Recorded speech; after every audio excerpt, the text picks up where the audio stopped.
c'est toi qui as accompli toutes choses. Et qui les a accomplies à la croix, Seigneur. Ce qui était promesse est devenu réalité, Seigneur. Ce qui était promesse est devenu réalité, Seigneur.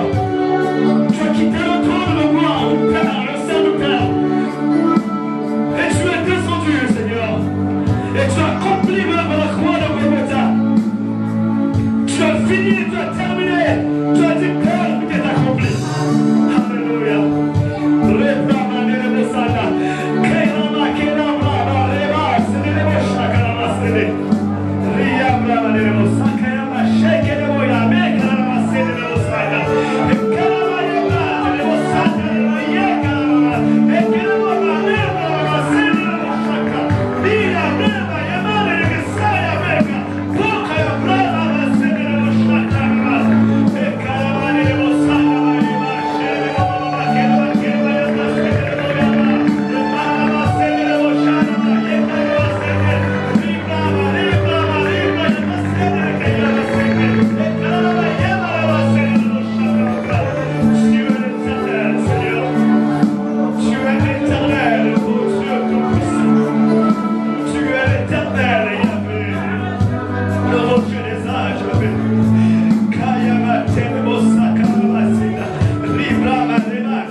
Pourquoi tu ne crois pas?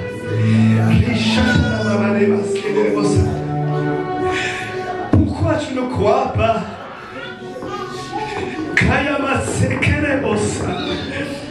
Pourquoi? Pourquoi ne crois-tu pas? Pourquoi ne crois-tu pas? Pourquoi ne crois-tu pas? Pourquoi ne crois-tu pas? Pourquoi ne crois-tu pas? Et pourquoi tu penses chaque jour à ta souffrance?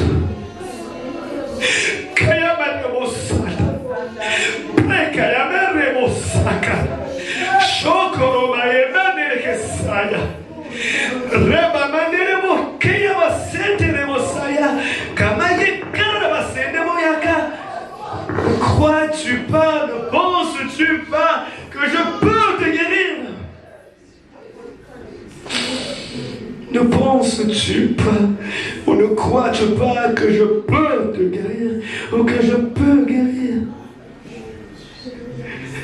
Je suis puissant. Je suis puissant. Je suis puissant. Les rois de la terre sont passés. Les hommes forts, c'est moi qui les élève, mais ils passent. Et je reste, je demeure éternel. Je demeure éternel. Pourquoi tu ne crois pas? Pourquoi tu ne crois pas? Pourquoi tu ne crois pas?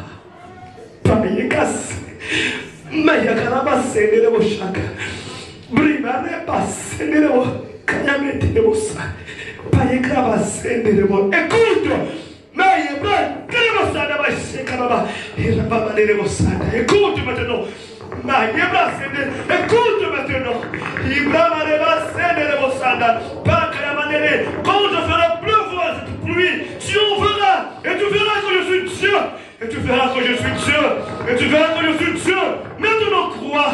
Maintenant crois. Maintenant crois. Et ne doute plus.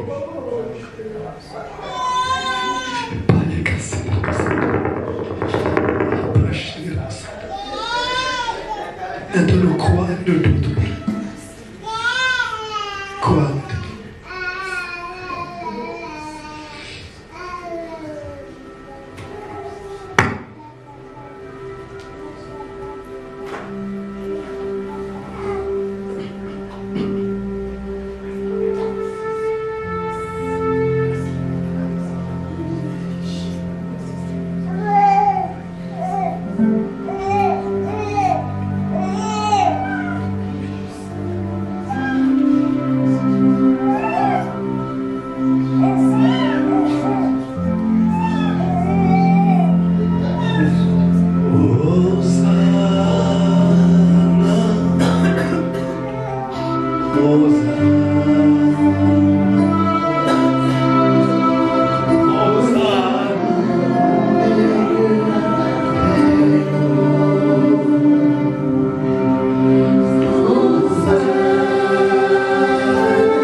Infiniment merci.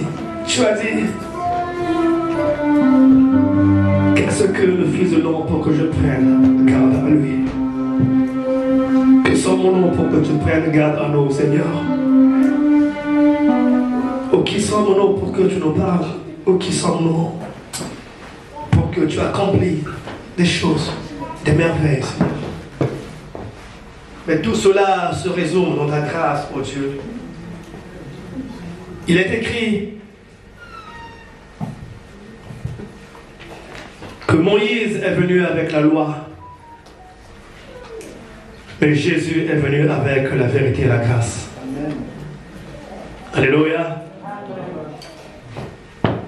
Moïse est venu avec la loi, Jésus est venu avec la vérité et la grâce. Amen. Alléluia. Amen. Cela veut dire que tu n'as pas d'effort à fournir. Alléluia. Au temps de la loi, c'était dur. Je pense que c'était le jeudi où on a parcouru un texte que le pasteur avait mis. Et bien, sur le tableau, je l'ai dit, oh, mais je ne pensais pas que c'était... Je ne voyais pas les sens, les choses dans ce sens, en fait. Mais c'était un très bon texte. Et voilà pourquoi cette pensée est venue. En me rappelant la parole de Dieu qui dit que, oui, Christ est venu avec la grâce et la vérité. Et quelque part, il est écrit aussi que le bonheur et la grâce. Alléluia, le bonheur et la grâce. Non, je veux que tu le dises avec conviction. Que le bonheur et la grâce. Sans un peu de doute, là. C'est pas trop précis. Que le bonheur et la grâce. c'est ce que Dieu a dit. Alléluia. C'est ce qu'il a dit. C'est ce qu'il a dit. Il faut le croire. Quel que soit ce que tu peux endurer, quel que soit ce que tu peux traverser, quelle que soit la difficulté, quel que soit le problème ou la souffrance, mais rappelle-toi une chose, que le bonheur et la grâce m'accompagneront chaque jour de ma vie. Alléluia. Et on va compléter, on va aujourd'hui, jusqu'à ce que Christ revienne. Alléluia. Alléluia. Jusqu'à ce que Christ revienne de l'enfer. Alléluia. Il est un menteur. Non, je ne le traite pas. Je ne peux pas l'insulter parce que je n'ai pas ce droit. Mais il est écrit qu'il est menteur. Parce qu'il a menti dès le commencement. Le diable est un menteur. Et quand il vient nous mentir. Une petite difficulté, un petit problème, on commence à bouger un tout petit peu. Mais des fois, nous oublions que Christ nous a dit que le bonheur et la grâce nous accompagnent. Le bonheur et la grâce est devant nous. Alléluia. Amen. Gardons ces paroles en tête et gardons ces mots en tête. C'est ce que le Seigneur a déclaré. Et personne ne peut changer. Alléluia. Amen. Sans plus tarder, on va parler de quelque chose. On va parler d'un mot qui fait très mal. On n'aime pas entendre ce mot. Ah, mais moi je n'aime pas entendre ce mot. La souffrance. Alléluia. Amen. La souffrance. Et le terme que je donnais, j'ai dit face à la souffrance. La souffrance qualifie un être qui supporte, endure ou subit une douleur physique et morale. Ça, c'est d'après le dictionnaire. Un état de mal-être. C'est-à-dire que je ne suis pas bien. Ça ne va pas, ça ne tient pas. Comment tu vas? Ah, mon cher, ça ne va pas. Comment tu vas? Ah, c'est compliqué. Là, je ne comprends pas. Il y a ceci, il y a cela. Il y a tel problème, il y a ceci, il y a cela. J'endure, je ne comprends plus, je ne sais pas. On dirait que je ne m'entends plus. Mais on ne voit plus, bien aimé. Oh, mais tu sais, j'ai trop de problèmes, trop de situations.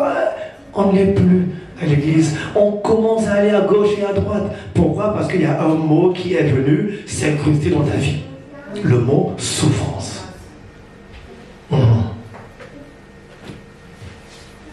Et c'est un sentiment de non-adaptation au monde.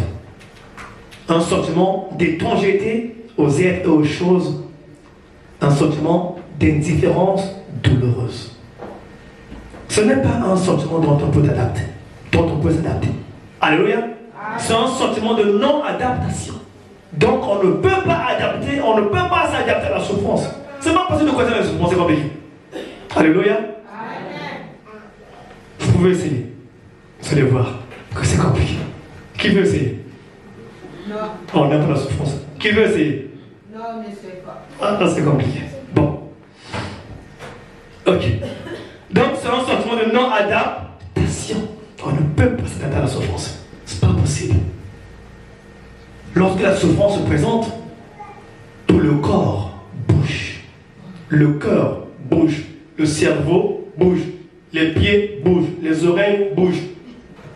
Les mains bougent. Donc, c'est compliqué. Et la souffrance est aussi synonyme de la détresse, de la douleur, des épreuves, des peines, des tourments, des tracas. Quand on souffre, on est tourmenté. Quand on souffre, on est dans le tracas. Quand on souffre, on est dans la douleur. Lorsqu'il y a un problème qui tracasse, qui ronge le corps, et des fois, il peut arriver à aller même plus loin, jusqu'au moment au suicide, à cause de la souffrance. Alléluia. À cause de la souffrance. Et quand la souffrance prend de l'ampleur, quand la souffrance monte, plus que la la souffrance monte, plus que l'homme ne résiste pas. Plus que le corps ne résiste pas. Donc, le corps est affecté, ton esprit est affecté, ton âme est totalement affectée à cause de la souffrance. Comment dire? Donc, c'est un sentiment de non-adaptation. On ne peut pas s'adapter à la souffrance. C'est pas possible.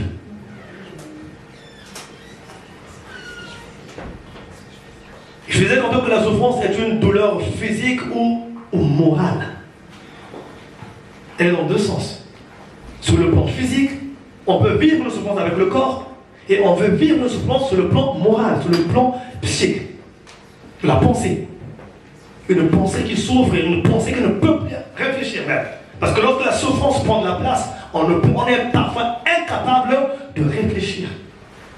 On est incapable de poser une bonne réflexion. Tellement qu'on est angoissé, tellement qu'on est dedans. Alléluia. Amen. Que dit la parole de Dieu dans Job 5, verset 7? Quand j'ai vu ce verset, j'ai failli fuir. Non, quand je l'ai lu, j'ai failli tourner la page. Je me suis dit non, ça c'est pas pour nous. Ça. Mais quelque part, une voix me disait courage, lis encore. Courage, lis. Alléluia. Job 5, verset 7. Le verset est très court. Si quelqu'un peut lire. Job 5, verset 7. Job, chapitre 5, verset 7. Je lis la parole du Seigneur. L'homme naît pour souffrir, comme l'étincelle pour voler. Oh. Amen. L'homme naît pour... On ne parle plus. Mais c'est la parole de Dieu. Alléluia. Alléluia. Job 5, verset 7. L'homme naît pour souffrir. Oh. C'est compliqué. On ne parle plus, on n'arrive pas à lire. On n'arrive pas à lire. Hein? L'homme naît pour souffrir. L'homme naît pour souffrir. Écrit dans Job 5, verset 7. Tout comme les étincelles s'élèvent pour voler. Les étincelles, quand se lèvent, les étincelles volent en éclats un peu partout. Et l'homme, c'est pareil. Alléluia. Amen. La souffrance peut venir de deux environnements. J'ai essayé de situer deux environnements d'où provient la souffrance. Et même on le voit, on a l'environnement naturel, qui est un peu plus proche familial. Donc, là on parle de la famille, on parle dans le couple, on parle par les enfants. La souffrance peut venir de partout.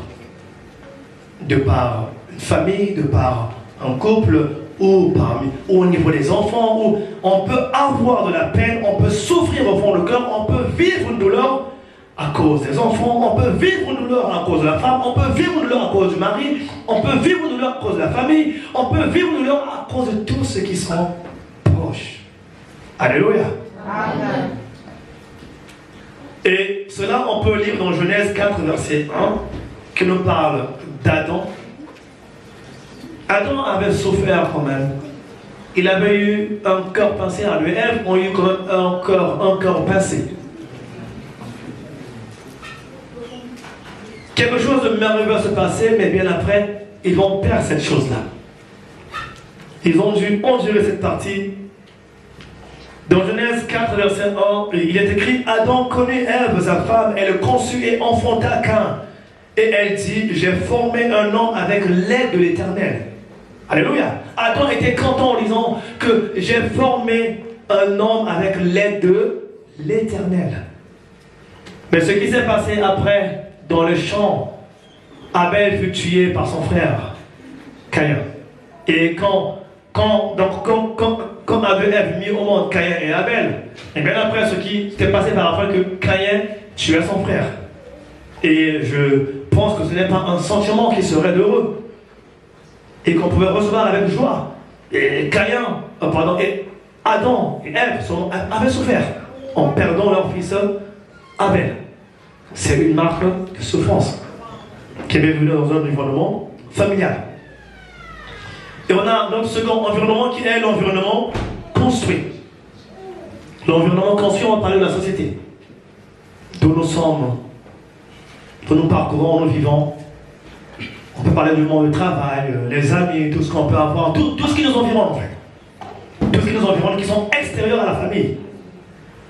Et cela également peut nous affecter, Tout ce qu'un homme peut modifier et construire autour de lui, dans son existence, afin de l'apporter à ça. Donc c'est ce qu'on appelle l'environnement l'environnement construit par l'homme. Je ne connais pas, mais cela peut te causer des problèmes. Au niveau du travail, au niveau des amis, au niveau de son entourage, tout ce qu'on peut avoir, ça nous vient chaque jour. Des fois, il y a un problème qui s'est passé, entre autres, des disputes ou quelque chose comme ça, où il y a l'un qui a escroqué l'autre. Ah, ça arrive aussi. Hein. Ah non, mais puis hop, c'est parti, hop, c'est disputé, et puis on se sépare. Et c'est compliqué. Et on souffre au fond de soi, on souffre au fond du cœur. Donc on voit que la souffrance provient de partout, de n'importe où. Alléluia. La souffrance peut provenir de n'importe où, partout.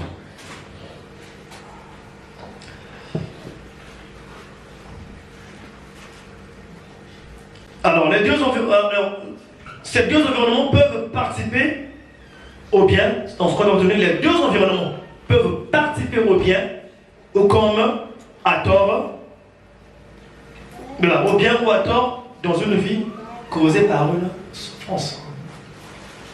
La souffrance peut être un gain, la souffrance peut être aussi une perte. Alléluia. Amen. On peut souffrir pour une cause qui sera juste meilleure demain, comme on peut souffrir pour une cause qui ne sera pas juste meilleure demain. Où on tombe plus dans la fatalité.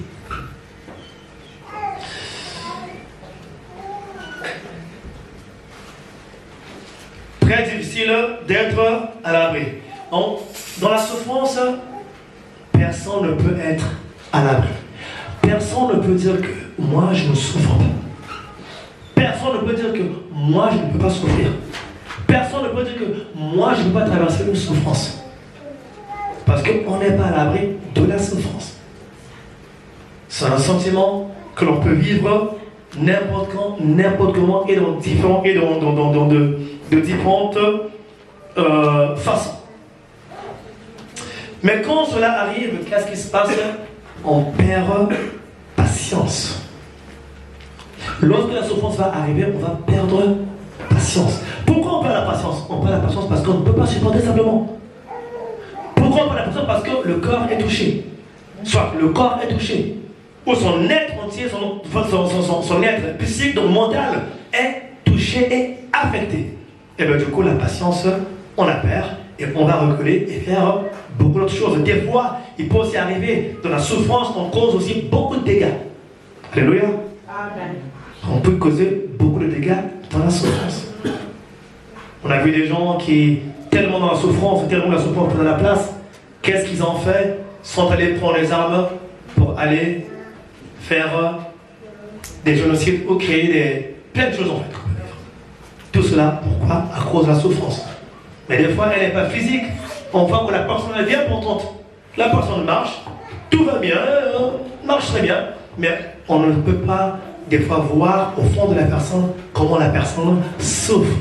Comment la personne traverse une situation d'amertume, une situation qui fait mal, un problème, une difficulté qui perdure. Que l'on veut se séparer, mais une difficulté qui s'attache à toi. Et des fois, on veut bien se séparer de cette difficulté, de ce problème, mais le problème des fois s'attache. Et des fois, ça devient difficile et compliqué. Alléluia. Amen. Difficile et compliqué.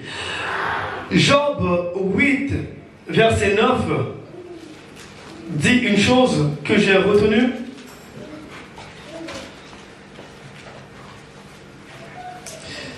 Job 8, verset 9. Il est écrit, car nous sommes d'hier où nous ne savons rien, nos jours sur la terre ne sont qu'une ombre. Ah! Job a aussi écrit des mots qui sont durs. C'est ce que je constate.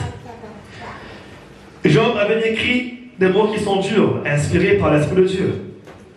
En effet, nous sommes d'hier et nous ne savons rien de nos jours sur la terre. Donc, pardon, nos jours sur la terre ne sont comme une ombre. Qu'est-ce que Job veut dire dans ce contexte? Il a dit que c'est que de regarder les choses comme les choses hier. Ça ne sert pas de réfléchir sur une chose, ça ne sert pas de voir les choses au présent. Mais quand quelque chose arrive, quelque chose peut arriver, considère-la comme la chose est passée. Parce que notre vie sur la terre n'est que une vie dépassante. Une vie dépassante. Alors, j'ai souligné 4 choses. 4 choses que l'on peut énumérer dans la souffrance. Dans la souffrance, nous avons la cause, le responsable ou les responsables, deuxièmement, troisièmement, les personnes touchées, quatrièmement, la réaction appropriée. C'est-à-dire que la réaction à avoir, la façon d'agir, ou comment est-ce qu'on peut agir face à une souffrance. Donc, je vais parler premièrement de la cause. Alléluia. Je parlerai sur chaque chose. De la cause, de la responsabilité,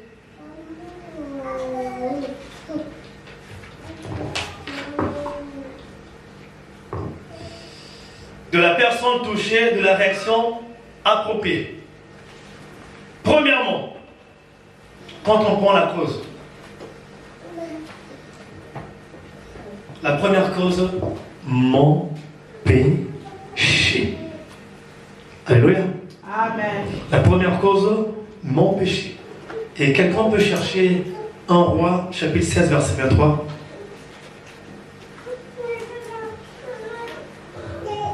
Un Roi 16, verset.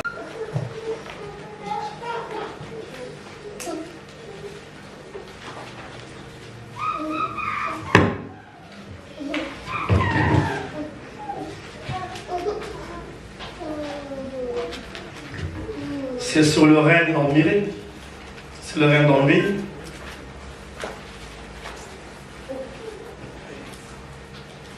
Un Roi juste proche de Chronique.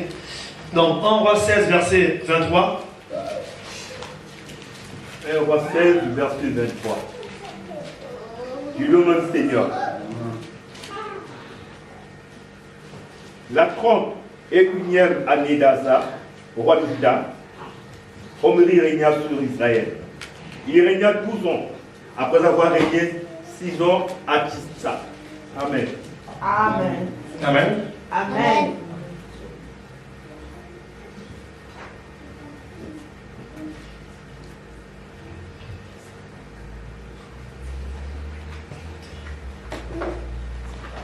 Excusez-moi, je pense que j'ai perdu. Oh. Tu peux reprendre moi s'il te plaît? 1 Roi 16, verset 23. Merci. Ah, c'est bon. La 31e année d'Asa, roi du Juda, Omri régna sur Israël. Il régna 12 ans, après avoir régné 6 ans à Tirtha. Amen. Amen. Donc là c'est Omri, là c'est Omri qui devient roi. Il devient roi sur Israël. Et il régna bien sûr 6 ans à Tisra. Et ce que fit Omri, il acheta de Shemer de la montagne de Samarie. Donc il acheta de Shemer la montagne de Samarie. Il commence bien. Omri va régner sur Israël, il va acheter la montagne de Shemer, et c'est là où il va fonder Samarie. Donc la Samarie que nous connaissons. Et il va bâtir une grande ville, hein, donc Samarie. Et au verset 25 qui m'intéresse plus, le verset 25 dit: Omri fit ce qui est mal aux yeux de l'Éternel, et il agit plus mal encore que tous ses prédécesseurs. Alléluia. Amen. Donc, vous voyez que Omri fit ce qui est mal devant l'Éternel. Et il fit même ce qui était plus mal que tous ses prédécesseurs. Donc, on voit combien le mal qu'il avait fait. Donc, Omri avait péché devant l'Éternel. Bien sûr, en faisant quoi? En ramenant les idoles qui avaient été bannies.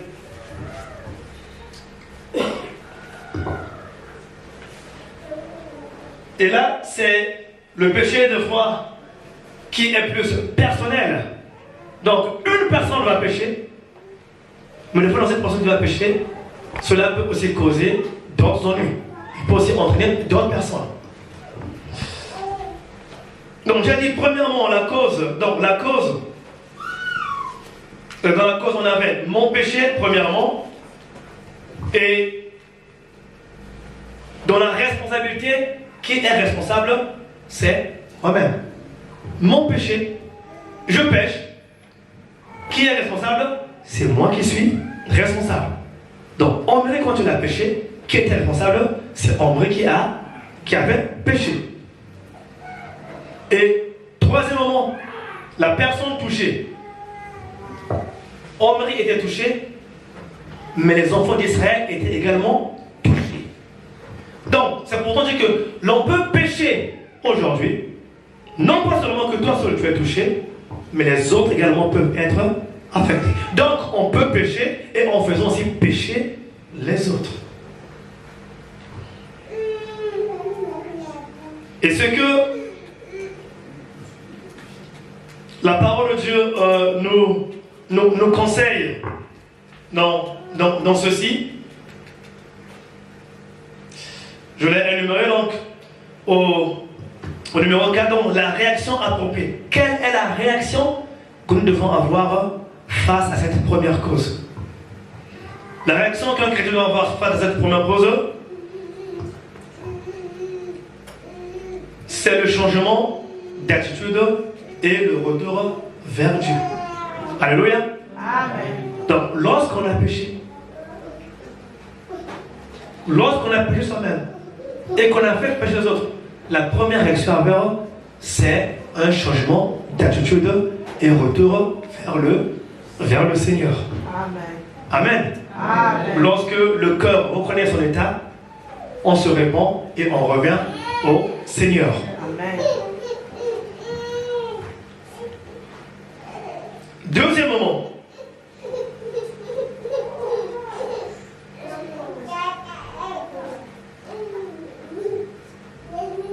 le péché d'autrui. Donc je vais énumérer, on va parler. Donc on a parlé de son péché, donc mon péché, le péché d'autrui et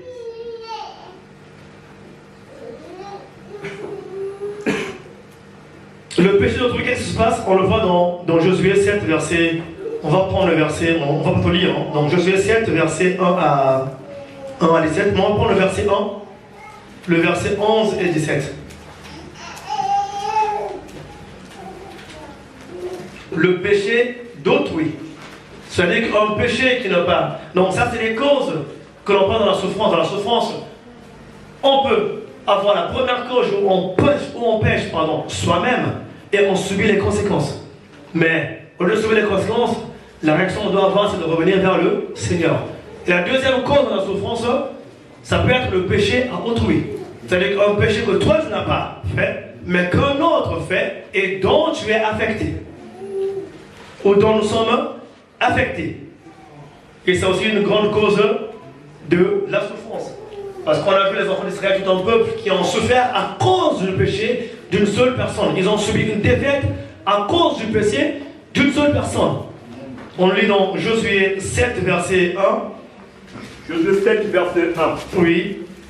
Les enfants d'Israël commirent une infidélité au sujet des choses dévouées par Éternel.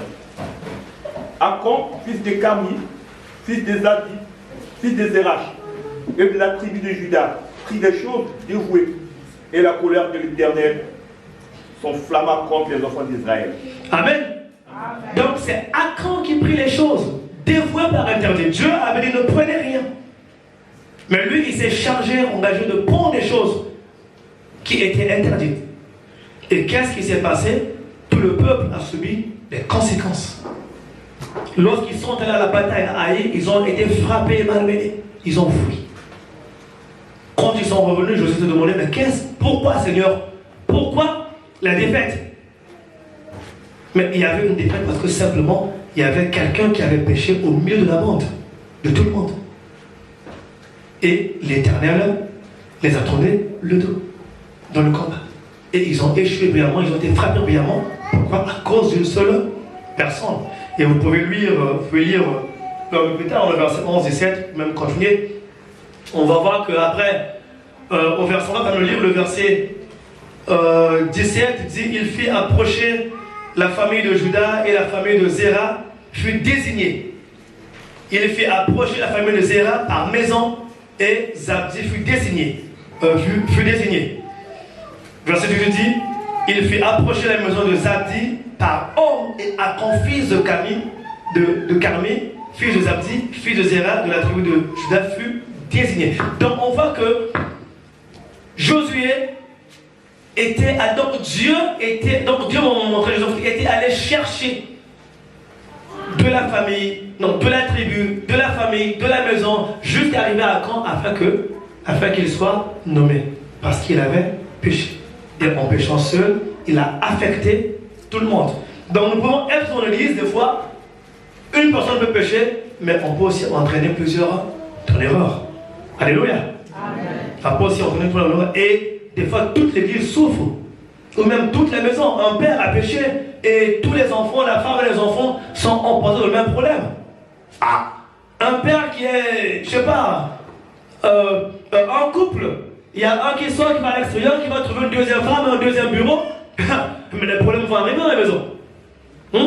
On aura encore un second mari, un second bureau, ou bien comment, allez, ça sera parti. La souffrance va commencer au niveau de la famille. La femme va souffrir, ou l'homme va souffrir, ou les enfants vont souffrir, seront impactés. Pourquoi? À cause d'une infidélité. Alléluia. À cause de quelque chose. Mais que toi tu n'as pas créé, si c'est une femme, la femme pourra peut subir. Ce n'est pas elle qui a créé l'infidélité, mais c'est l'homme qui a créé l'infidélité, et du coup c'est la femme et les enfants qui souffrent. Donc la souffrance est dans beaucoup de domaines. Mais Dieu nous demande de faire attention, d'examiner ces choses afin qu'on ne soit pas surpris. Alléluia. Ou l'examiner afin qu'on ne soit pas également ignorant. Et dans ce deuxième cas, le péché d'autrui, très souvent celui qui a péché, donc la responsabilité ou le responsable, donc la responsabilité revient à celui qui a péché et ceux qui l'ont laissé faire également. Ça arrive aussi. Achan peut-être qui était sûrement avec d'autres Israélites, peut-être qui ont vu mais qui ont laissé passer la chose. Des fois, on dit que non, mais il a péché, non, mais il faut laisser, non, mais c'est bon. Non, mais des fois, il faut reprendre la personne. Alléluia. Amen. Des fois, il est intéressant de reprendre la personne pour que la personne puisse revenir vers le pas et changer. Que de laisser le mal s'accroître et affecter tout le monde. Alléluia. Amen. Et les personnes touchées, eh bien, plusieurs personnes, y compris celui qui a péché, ce qui est normal. Et quelle est la réaction que nous devons avoir face à cela? Donc, ce qui est de mieux à faire, c'est une résistance au mauvais comportement, mais acceptation de son auteur. Donc, on va résister au mauvais comportement, on va résister au péché, mais on ne va pas dire à la personne qui a péché, va-t'en, ou le chasser. Mais on va plutôt consoler ou aller parler à la personne qui a péché, essayer de le raisonner par rapport à la parole de Dieu. Alléluia. De le ramener à la raison de Christ. Sachant que la véritable raison, ce n'est pas à nous. Alléluia. La véritable raison appartient à Christ. Alléluia. C'est lui qui est juste et fidèle. Notre conseil de foi peut dérouter, mais le conseil de Dieu reste droit. Alléluia. Une autre cause,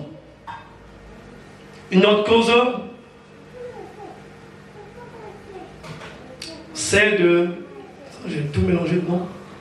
Donc une autre cause, c'est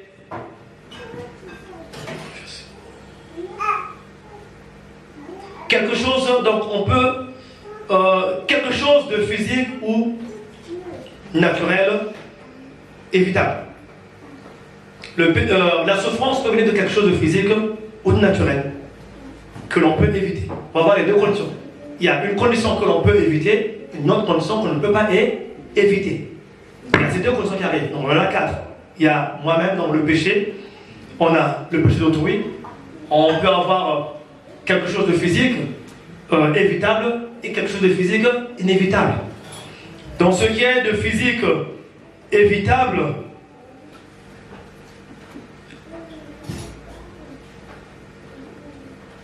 la responsabilité, donc le responsable souvent, on revient à ceux qui ignorent la réalité ou qui refusent de prendre des précautions. Parce qu'il arrive que quelque chose que l'on peut éviter, que l'on pouvait même éviter, si je peux dire, que l'on pouvait éviter, arrive à nous faire souffrir. Alléluia. Amen. On peut éviter peut-être d'aller boire, d'aller se saouler. Alléluia. Ou de se bourrer la gueule. On peut éviter pourtant. Mais lorsqu'on aura vu, on aura fini, on reviendra, on ne saura plus marcher, on va tomber dans un ravin ou quelque chose comme ça, là, on va se faire du mal, du tort. Pourquoi? Oui. C'est un mal que l'on pouvait éviter. Mais parce que simplement on a refusé de le refuser, de l'éviter, on se retrouve dans des problèmes, des situations. On peut éviter beaucoup de choses. Quelqu'un t'a mal parlé, quelqu'un t'a mal dit, t'a dit un mot, tu peux éviter de lui répondre et de partir. Mais toi, comme le corps bouillonne, enfin, je fais une fois qu'il entend, là, je vais repartir là-bas. Faut voir Yokaba. Que moi aussi je crache du feu. Alléluia. Il doit m'entendre là-bas que moi aussi je crache du feu. Et donc, dès que tu ne vas pas là-bas, tu vas cracher du feu, c'est la bagarre, et c'est parti. Quelque chose qu'on pouvait éviter, mais qu'on n'a pas su, qu'on se refuse d'éviter. Donc il y a beaucoup de choses comme ça. Et ça va nous faire dans une souffrance des fois terrible. On peut avoir des conséquences désastreuses, des conséquences qui vont perdurer des fois toute la vie entière. On a vu des gens à cause de à cause de l'orgueil. Parce que non, mais moi c'est moi, il faut que je reparte. Moi j'en ai vu, j'ai connu des gens où quand on lui dit quelque chose, lui il faut qu'il reparte. Mais les gens qui ont fini, qui ont péri même. Pourquoi? À cause de la colère. Il est reparti, l'autre a senti une arme ou quelque chose comme ça là, et puis le a pointé, et c'est la vie que la personne perd. Donc il y a beaucoup de choses que l'on peut éviter, et une souffrance qui va s'engendrer.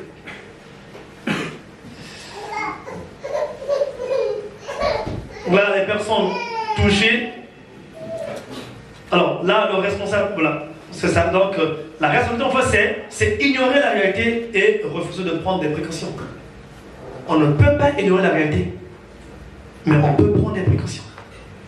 Lorsqu'on prend des précautions d'une chose, on va éviter le pire des choses. Et dans les personnes touchées, dans les personnes qui peuvent être touchées, nous avons la plupart de ceux qui ont été exposés. On peut, la plupart de ceux qui ont été exposés. Et on peut lire dans Genèse 21, verset 8 à 11. C'est l'histoire d'Abraham.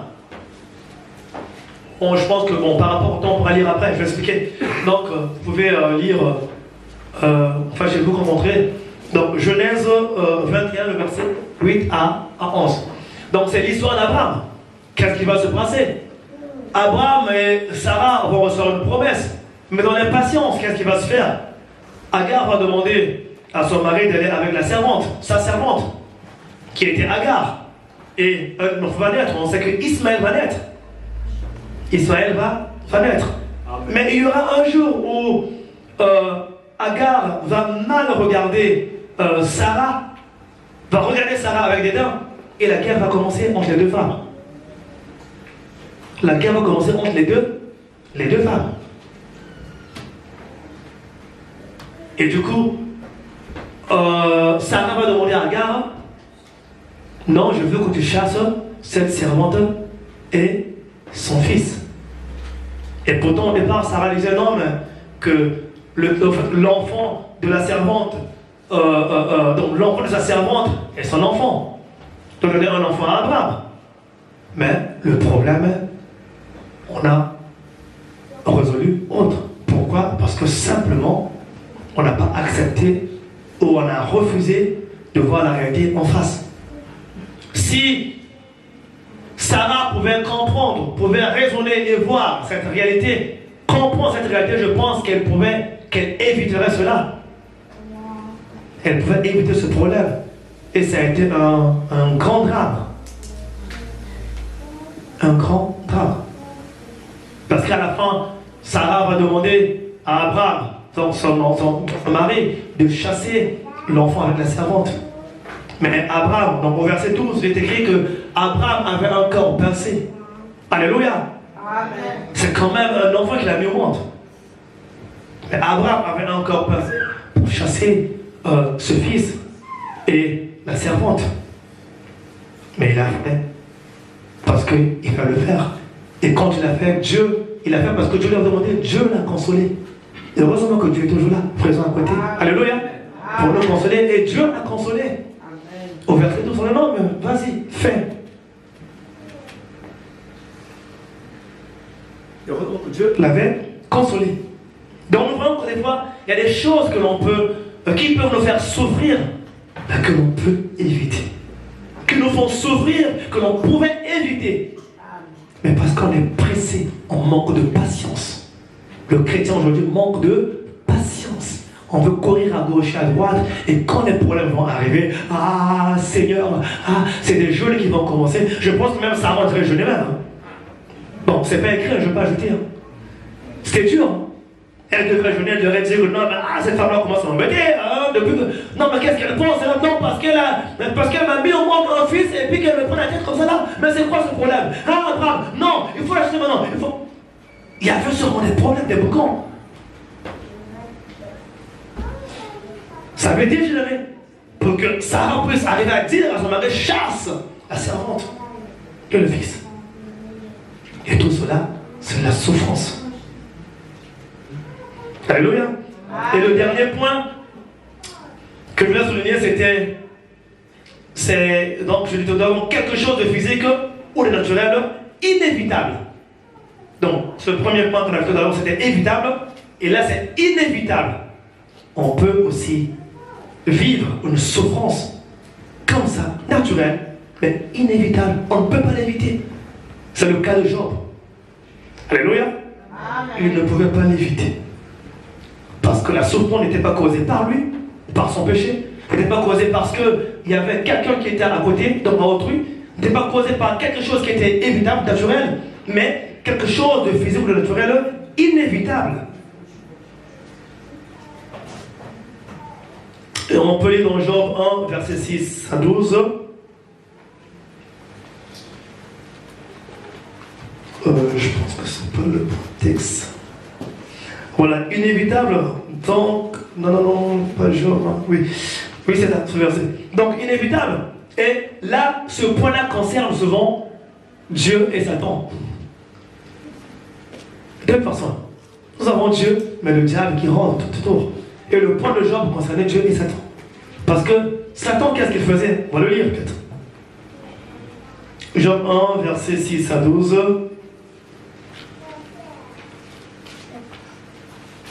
Allez rapidement.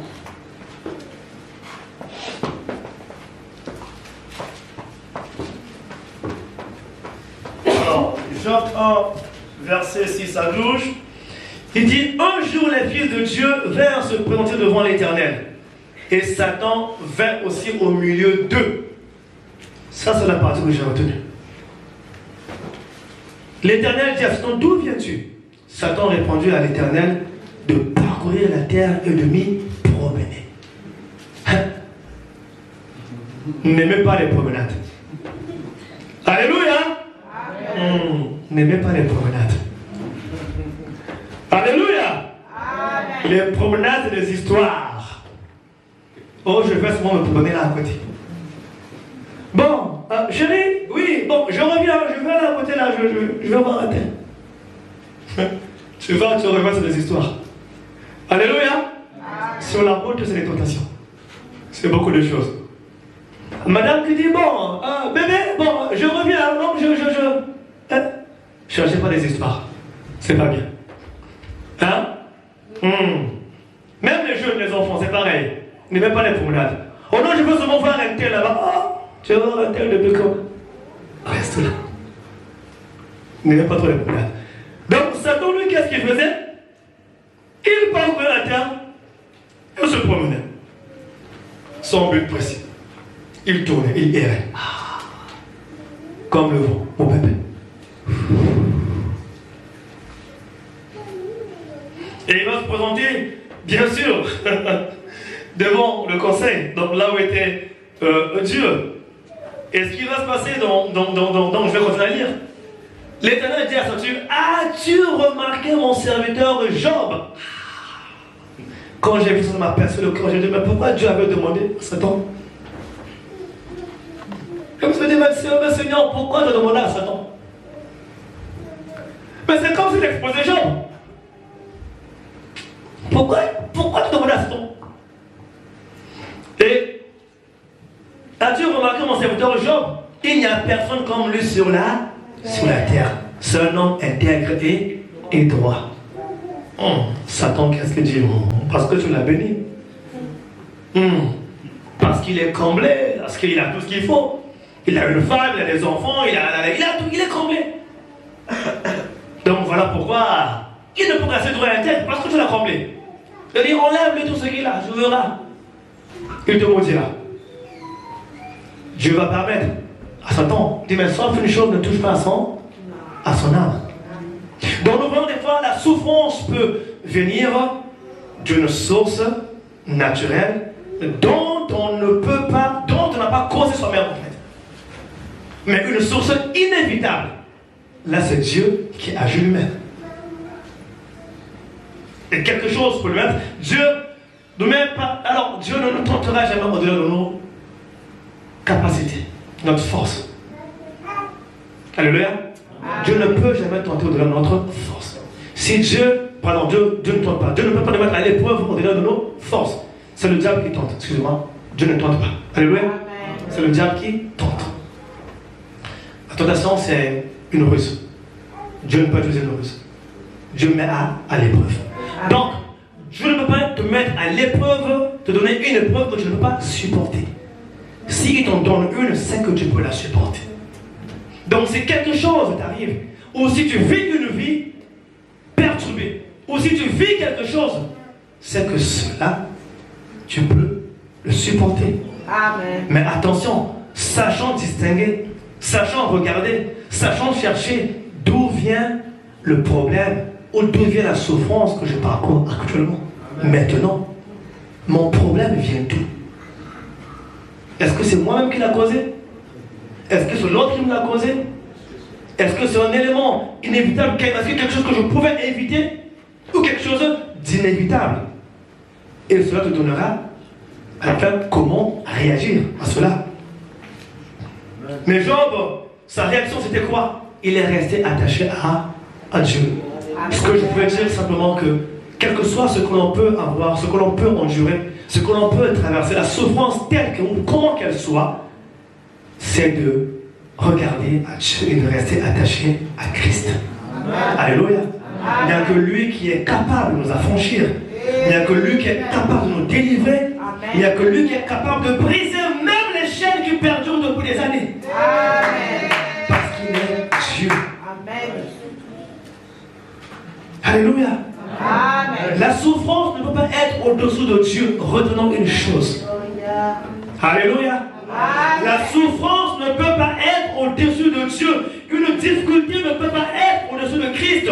Mais Christ est au-dessus de la difficulté. Amen. Il est au-dessus du problème de la souffrance. La souffrance, on peut la vivre de différentes façons. Mais sachant la détecter.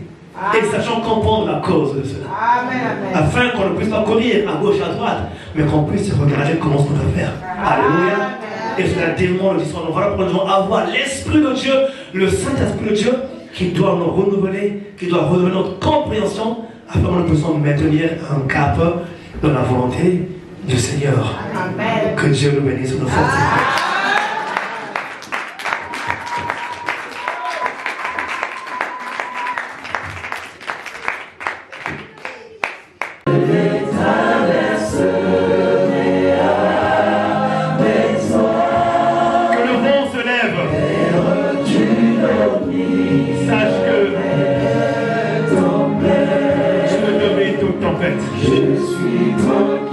Quand Jésus se joue dans la barque, lorsque le vent s'élevait,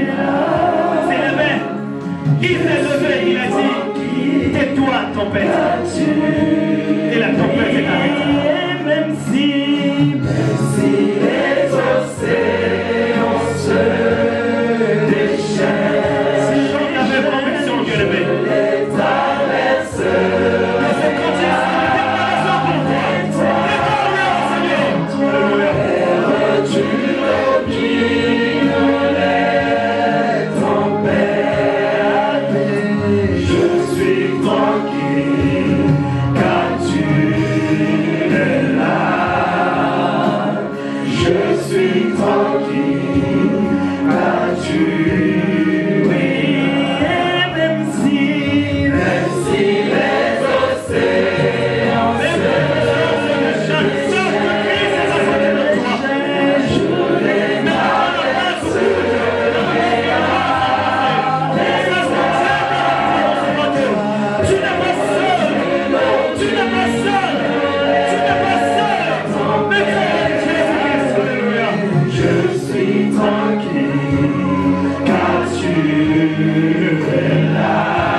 Oh Père, alléluia. Nul ne peut se sauver par lui-même, mon Dieu. Nul ne peut se délivrer par lui-même, mon Seigneur. Nul ne peut changer le train de sa vie, Seigneur. Oh Dieu, car tu as dit, aucun homme, Seigneur, aucun homme sur terre ne peut changer, Seigneur. Et ne peut être dans son devis, car tout son devis t'appartient au trône, mon Père. Je viens te lever, Père. Je viens te lever dans la vie de mon frère, de ma soeur, qui enlève la main au trône, mon Père, Seigneur. Que ta main puissante descende. Oh, Kayamande de Mossada. Reproma de Bassette de Mossada. Kabaseke de Moyample Kalabasene. Marebrandeba. Le Dieu de la délivrance, le Dieu qui change une chose. Le Dieu qui sauve. Que ta main puissante soit manifeste, mon Dieu, Seigneur. À la puissance du Saint-Esprit de Dieu. Souffle, Seigneur. Souffle. Souffle. Souffle dans ce cœur, mon Dieu, Seigneur. Et par souffle, Père. Souffle, Dieu. Souffle dans ce cœur, Seigneur. Ce cœur qui pleure pendant longtemps, Seigneur Jésus. Ce cœur qui pleure pendant longtemps, Jésus. Ce cœur qui n'a plus de force, mon Dieu. Seigneur, je prie. Étends ta main puissante. Je recommande le corps de mon frère, de ma soeur, de ta mère.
Tu libères ce corps dans le nom de Jésus. Tu libères ce corps au nom puissant de Jésus-Christ. Tu libères cette pensée dans le nom de Dieu. Je te chasse. Je te l'ordonne maintenant de quitter, de libérer, de lâcher prise au nom de Jésus-Christ.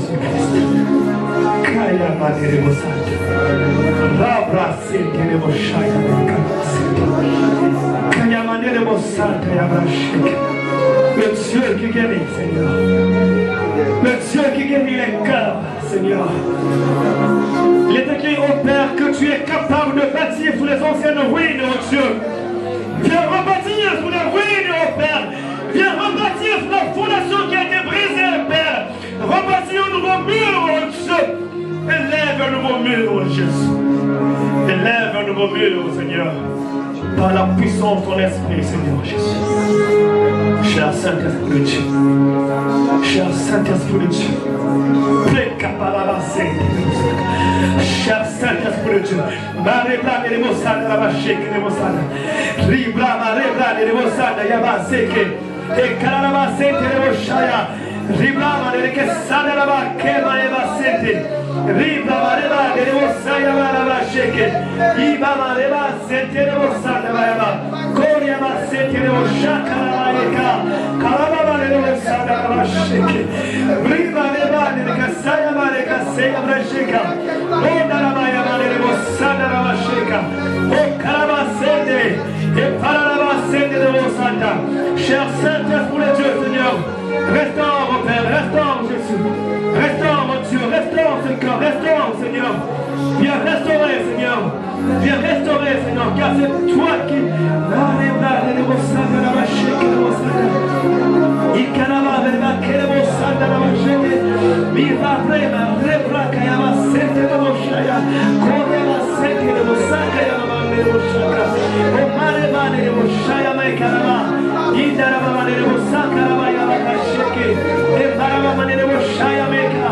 Santa manere Mosaya, Makaraba Yabasheke, Ribra manere Mosanga Yaba, Okema Yabasete Mosanga, Beka Yamanera, pas produit la paix, Kayamanere Masana, tu es le Dieu de paix, ta paix Yahvé Shama, Kayamanere Mosanta Mayabaseka, Riba Yabara, Kayamarka Sete Moshaya, Linda, Maya Basheda Maya, Okaraba Yakasete Mosaka, Karamane Basete, Breva Baba, brise mon Dieu, Père.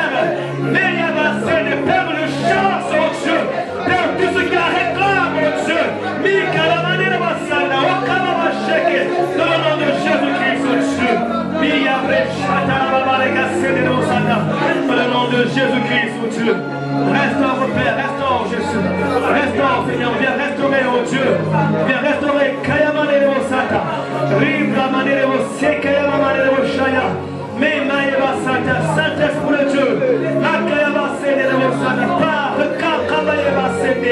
Mia breva rebane de saya makayaba.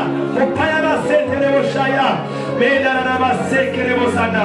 Tu es vivant, éternel, mon Dieu. Tu es vivant, Seigneur. Que ta gloire se manifeste au Père. Tu es vivant, Seigneur. Tu es vivant, Hosanna.